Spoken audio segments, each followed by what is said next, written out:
क्रिस्त में मेरे बहुमूल्य भाइयों और बहनों, आप सबों को जय यीशु।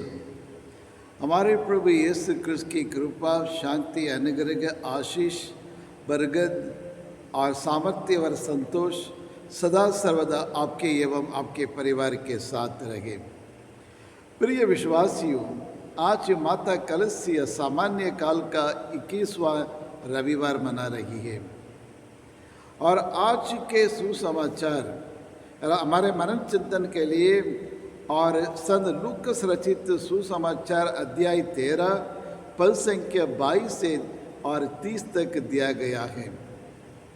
और आज के सुसमाचार का और मूल संदेश है और कौन स्वर्ग राज्य में प्रवेश कर सकते हैं, कौन स्वर्ग राज्य में प्रवेश कर सकते हैं, या स्वर्ग राज्य में प्रवेश करने के लिए कौन सी क्वालिफिकेशन की ज़रूरत होती है। और इसके साथ एक और सवाल भी है, क्या कुछ ही लोग स्वर्ग राज्य में प्रवेश कर सकते हैं और बाकी लोगों को क्या होगा। और इन तमाम सवालों के बारे में मनन चिंतन करने के लिए और आज हम कोशिश करेंगे। प्रिय विश्वासियों, और इसका उत्तर कौन स्वर्ग राज्य में प्रवेश कर सकते हैं, या क्या स्वर्ग राज्य में थोड़े ही लोग उसमें प्रवेश कर सकते हैं, क्या अन्य लोग प्रवेश नहीं कर सकते हैं। और इसका उत्तर, इसका जवाब आज के सुसमाचार में ही हमें मिलता है। संत लूकस रचित सुसमाचार अध्याय 13 पद संख्या 24 में, और ईश्वर ये कहता है, सक्रे द्वार पर और जाने के और प्रयत्न करें। Go through the narrow door, यानी संकीर्ण मार्ग पर चलने के लिए प्रयत्न करो, प्रयाचित करने के लिए प्रयास करो करके बतलाता है। और मैं तुमसे कहता हूँ, और इस संकीर्ण मार्ग पर चलने के लिए प्रयत्न करो, ये लेकिन बहुत ही कठिन मार्ग है, इसमें हर कोई उसमें प्रवेश करना उतना आसान नहीं करके और प्रभु यीशु स्वयं हमें बतलाता है। और इसी संदेश को हम संत मत्ती और संत मैथ्यू के सुसमाचार अध्याय 7 में भी हम पढ़ते हैं। वहाँ 2 मार्ग के बारे में बतलाता है, एक संकीर्ण मार्ग और एक चौड़ा मार्ग। ये 2 मार्ग है प्रिय विश्वासियों। और ये आज की दुनिया में हर एक व्यक्ति एक विशाल मार्ग पर जाना चाहते हैं, और ये विशाल मार्ग और ये चौड़ा मार्ग वह है और जिसमें बड़े आसानी से हर एक व्यक्ति उसमें जा सकते हैं। कोई भी अपने घर में भी देखे होंगे, गली में भी देखे होंगे, जहाँ और ये गली थोड़ा चौड़ा रहते तो उसमें आसान से आना जाना हो जाता है। यदि और ये नैरो और गली हो जाते हैं, स्ट्रीट हो जाते हैं, उसमें और 2 गाड़ी और सही लेना बड़ी दिक्कत होती है, चलने में भी असहूलियत होती है। ठीक उसी प्रकार स्वर्ग राज्य में जाने के लिए भी और एक मार्ग है, वह एक ही मार्ग है और वह संकीर्ण मार्ग है, और उस सकरे द्वार यही और स्वर्ग राज्य में हम प्रवेश कर सकते हैं करके एक संदेश देता है। प्रिय विश्वासियों, ये चौड़ा मार्ग क्या है, ये विशाल मार्ग वो क्या है। ये विशाल मार्ग वह है जिसमें हर एक व्यक्ति बड़ी आसानी से उसमें प्रवेश कर सकते हैं। और यहाँ और ये मार्ग और ये स्वार्थ और भौतिकवादी इच्छाओं एवं परमेश्वर के विरुद्ध चलने वाली दुनिया की और ये प्रयत्नों से भरा हुआ रहता है। यह अनेक प्रकार के पाप का रास्ता है और बड़े आसानी से लोग और जाना चाहते हैं।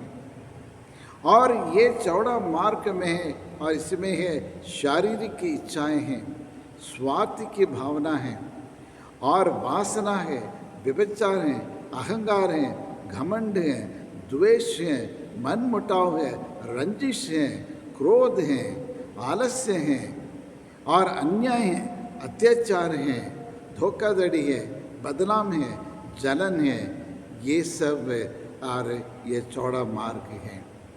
और इसी में लोग जीना चाहते हैं, बड़े आराम से और खुशी से जीना चाहते हैं, एक स्वास्थ्य में ये जीवन बिताना चाहते हैं।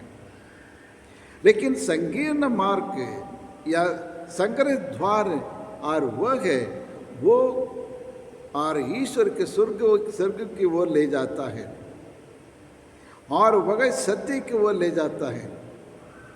और ये संकीर्ण मार्ग और ये विजय की ओर ले जाता है, मोक्ष की ओर ले जाता है। लेकिन ये चौड़ा मार्ग जो कहते हैं वो तो विनाश की ओर ले जाता है, मृत्यु की ओर ले जाता है और मृत्यु की ओर ले जाता है, विनाश की ओर ले जाता है, नरक की ओर ले जाता है।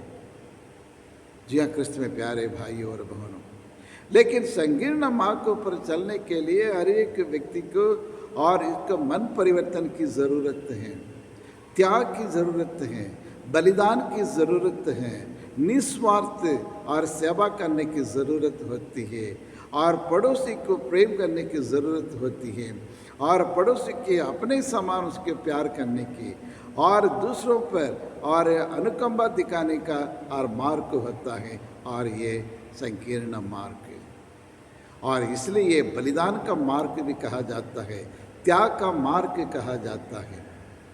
दुनिया में अनेक मार्ग हैं और अनेक व्यक्ति अपने अपने तरीके से जीवन बिताते हैं। कुछ लोग यश आराम करने के लिए जीवन बिताते हैं और अपने स्वार्थ में ये जीवन बिताते हैं, दूसरों के ख्याल नहीं रखते हैं, दूसरों के प्रति कोई दया करुणा की भावना उनमें मन में हृदय में नहीं है, जो खा रहे हैं और खा रहे हैं, आज जी रहे हैं। लेकिन क्या आस पड़ोस में क्या हो रहा किसी की कोई चिंता नहीं, कोई परवाह नहीं है प्रिय विश्वासी। लेकिन ये लोग स्वर्ग राज्य में पहुंचना बहुत कठिन है।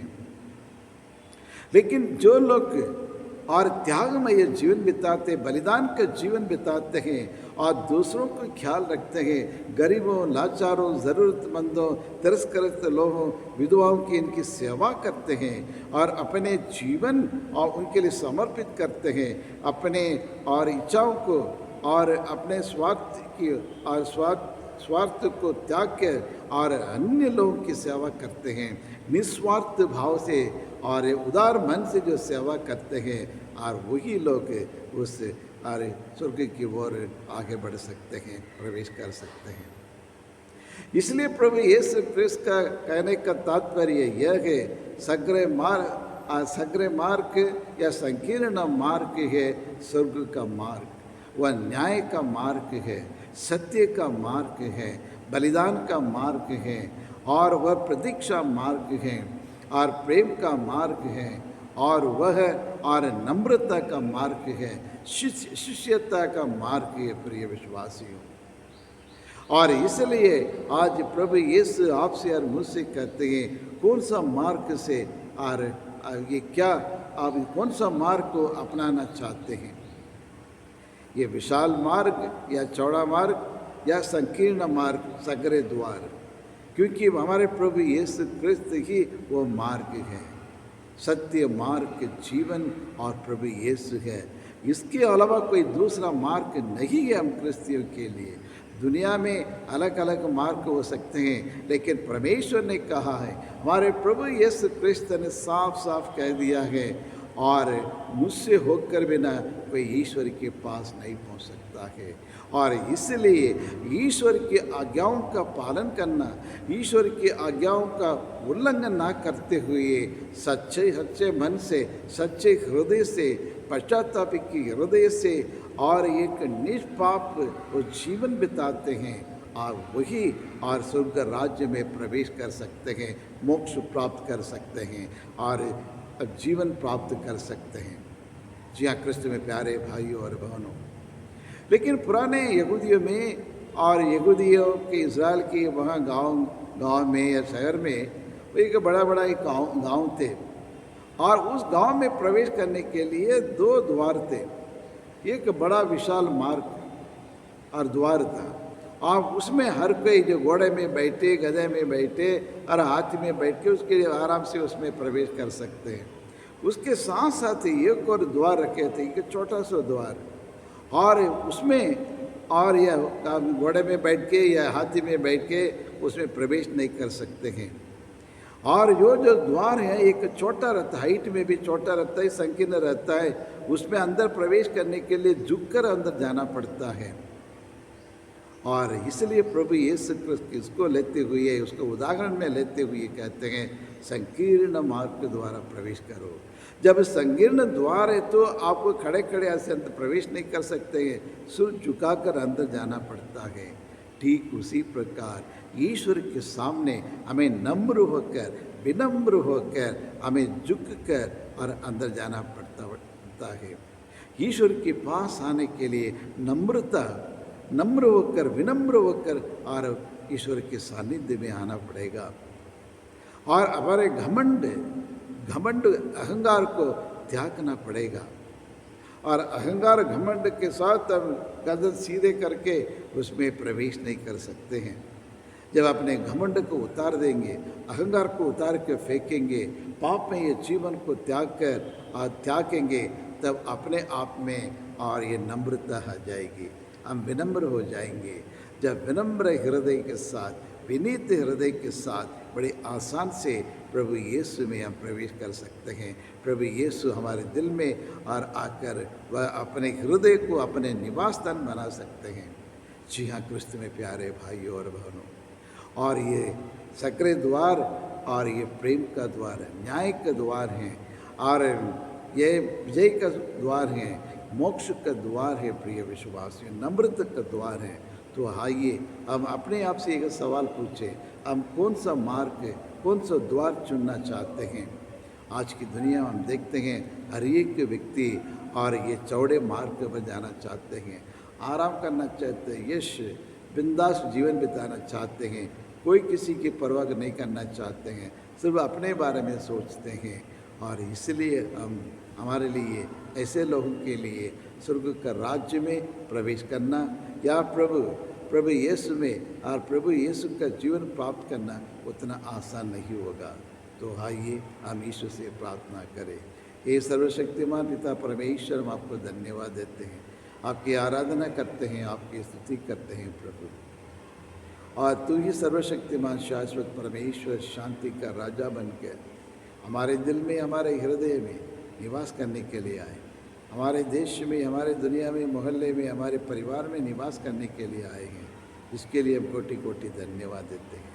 पिछले एक सप्ताह से आपने हमारी मदद की, सहायता प्रदान किया है। हमें से हर एक व्यक्ति की आवश्यकता को पूरा करने में आपने अपनी मदद की है, सहायता प्रदान किया है, जिसके लिए हम आपको धन्यवाद देते हैं। आज विशेष रूप से पूरे भारत देश के हर एक नागरिकों के लिए हम प्रार्थना करें, हर एक नेताओं के लिए हम प्रार्थना करते हैं, ताकि आपस में शांति, अमन शांति बनाए रखें, एकता के साथ जीने की कृपा हमें प्रदान करें प्रभु। और हमारे देश में अनेक प्रकार के धर्मों के बीच और जाति के बीच, वर्ग के बीच लड़ाई झगड़ा न होने दें। हम सब सत्य का मार्ग पर चलने के लिए हम कोशिश करने की हमें कृपा प्रदान करें। न्याय के मार्ग पर, सत्य के मार्ग पर, आनंद के मार्ग पर और भाईचारे के मार्ग पर चलकर एक दूसरे की ख्याल रखें, एक दूसरे की मदद करें और एक दूसरे की उन्नति विकास के लिए अपने दैनिक जीवन को त्यागने की शक्ति बल हमें प्रदान करें। और हमारे परिवार में और हमारे मोहल्ले में जो भी अनेक प्रकार की बीमारियों से पीड़ित हैं, उन सबों पर अपनी आशीष, अपनी चंगाई के हाथ उनके ऊपर रखें, उन्हें चंगाई उन्हें प्रदान करें प्रभु। आपके वचन को सुनकर, आप वचन के सुनकर उसके ऊपर अपना जीवन व्यतीत करता है और उस वचन को अपने दैनिक के जीवन में अमल करता है प्रभु। और उनकी चंगाई उन्हें प्रदान करें, उनकी चंगाई करने वाला बन जाए प्रभु। और हमारे हर एक गुनाहों को क्षमा करें, माफ़ करें प्रभु, ताकि हम प्रयाचित करते, अपने पापों के लिए, गलतियों के लिए, कुकर्मों के लिए प्रयाचित करते हुए एक निर्दोष जीवन, एक पवित्र जीवन जीने की हम कोशिश करेंगे प्रभु। हमारी कोशिश में सफलता प्रदान करें। यही प्रार्थना हम करते हैं हमारे प्रभु यीशु क्रिस्त के द्वारा। आमीन आमीन।